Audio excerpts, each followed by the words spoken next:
The final developer update of 2022 is here for Dead by Daylight, and with it come a lot of really cool changes, a lot of chunky updates to get into. So without much further ado, let's just dive right in. But remember, first of all, before we do, to leave a like if you enjoy this kind of content. Let me know down in the comments what you think about this update, and subscribe if you haven't already to help me hit 25k before the end of the year. Let's get it going. So the first thing to talk about, which I know everybody is going to be talking about, is bots. So earlier this year during the anniversary event, they announced that they were going to be bringing bots into Dead by Daylight by the end of this year. And it seems that they are going to be delivering on that promise. So just to give like a brief overview of how the bots are going to work, basically you go into a custom lobby and you can add bots. And this is a really good way if you are like new to a certain killer, if you want to test yourself on a certain killer and learn it before you go into public matches and get absolutely stomped by some toxic swifts. This is a really good way to test the killer first. It also allows people to like test builds and stuff like that. So this is like a brief look into how it works. You can click the little add button like you normally would to invite somebody, and you can click add bot instead of invite friend. Now, something really cool about this as well is that you can actually play with a partial lobby of human friends. So it's not a case of like you can only have bot lobbies and you can only have real people lobbies. You can actually have a mix of the two. So you could, for example, bring one friend in who wants to maybe practice some looping and have the rest of the team filled out with bots. It's a pretty cool thing. It kind of creates the whole facade of a real match without actually having to have 4 people in it. So this is going to be coming in 6.4, which I believe is the same time that the night chapter will come in as well. So not long to wait. This should be in like mid-November, I think, which is really, really cool. Something to note, though, is that the killer bots are not currently planned to come into that release. As they say here, they do plan to include killer bots in a future update, but not yet. They basically need to train the AI to use each killer's power first, which I feel like they could just go and talk to the people who had the Terminator bots and maybe they can teach them. I don't know, behavior, maybe something to think about.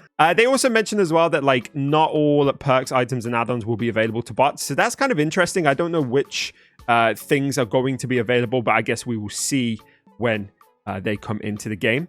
There were a couple of other things they said as well, not just the bots. So starting with the visual improvement. So as we know, they've been like updating the maps and all that kind of stuff just as part of their ongoing effort to basically improve how Dead by Daylight looks, make sure it doesn't look outdated. So these are the palettes and these are the doors. I think the doors look ugly as sin. I can't lie. They look like really weird. It looks like somebody literally just kind of picked up a palette and just smashed it into a doorway. I guess it makes sense because, you know, it kind of ties hand in hand there with having the palette. So yeah, sure. I mean, I'm not really fussed about how the palette looks as long as it bonks a killer on the head. And they've also added some new improvements to the basement. So they've added a bunch of cobwebs. They've added some blood. Just a lot of blood everywhere. Look at that. Like, that's pretty cool. Yeah, nice, nice. I mean, yeah, it looks basically the same. Just, you know, it looks a bit updated. The layout, I don't think, has changed. They then go on to talk about flashlight adjustments. Now, as we know in the previous update, flashlights were changed a little bit. They now can't rapid click, and the way that you click in is a little bit slower. This was to prevent people suffering with photo epilepsy, suffering at the hands of clicky clickies and all that kind of stuff, which is a really good change, and props to Behavior for doing that.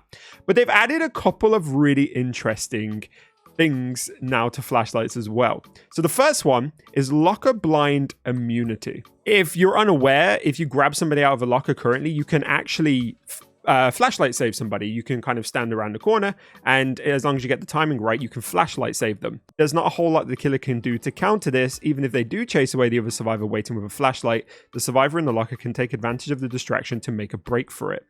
So essentially, they think it's unfair, or it seems to be coming off that way, that the survivors can make flashlight saves out of lockers. So to prevent this, killers will receive blind immunity while grabbing a survivor from a locker. That's very interesting to me. I didn't see this being a thing that they would update, but I guess that's kind of Behavior's style. They just kind of take random ass things and go, hey, that needs to be changed, and they change it. But we'll get something from the nurse eventually, I promise. The second thing that they've done is they've actually buffed flashlight saves a little bit. So at the moment, flashlight saves require quite a finicky bit of timing. Like, you need to know the timing quite well, and if you do it even a split second early or late, it doesn't count. Well, they've actually added a short 0.25 second buffer to the end of the killer's pickup animation. If they are blinded during this window, they will be stunned and drop the survivor as soon as the animation finishes. So basically, it's going to I don't think the animation is going to change, like the animation of picking up a survivor, but there's going to be more of a buffer at the end of it so that you've got more time to hit that flashlight save. 0.25 seconds may not sound like a lot, but to be fair, in practice, that's probably going to be quite a big update, and it's going to mean that a lot of people aren't going to be hitting that too late now.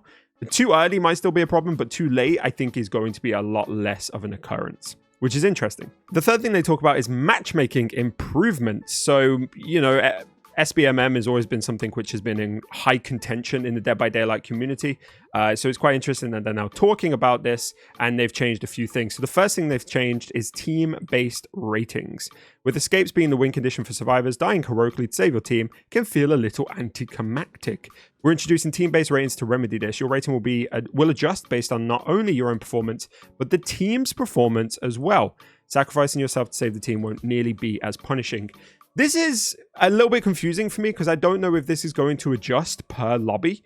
You know, it's a case of like, if you're jumping into a solo queue lobby, will everybody's team-based rating adjust? Or is this just a case of like, if you're going in with a Swift over a prolonged period of time? A little bit confusing. Maybe I'm just not reading it correctly, but I don't know. Let me know what you think down in the comments of that one.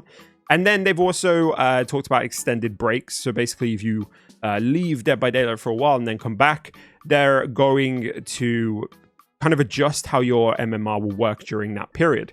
So to make returning from a break easier, your matchmaking rating will adjust quicker after your first few matches back. This will help you settle into a place where you're more comfortable much quicker than before. Now, the last thing they mention is about cheating and bans. So an update on cheating. We've recently shared a roadmap detailing our plans to combat cheating. In the week since, we've fixed a number of vulnerabilities to lessen the impact of cheats. Here's just a list of some of the exploits we prevented. The first one is that they've prevented cheaters from hooking themselves, which actually is a really big thing that keeps games hostage. You know, a cheater will go into the hook animation right in front of an exit gate and basically stop anybody being able to access that, thereby keeping the game hostage for a certain period of time. So that's actually really cool to see that. Prevented generators from being instantly powered. Don't know why that wasn't a thing anyway. Prevented cheaters from starting a match with 2 killers. Prevented cheaters from stacking duplicate perks and add-ons. Prevented extended flashlight blind durations. Reduced maximum length of matches to prevent extraordinarily long matches.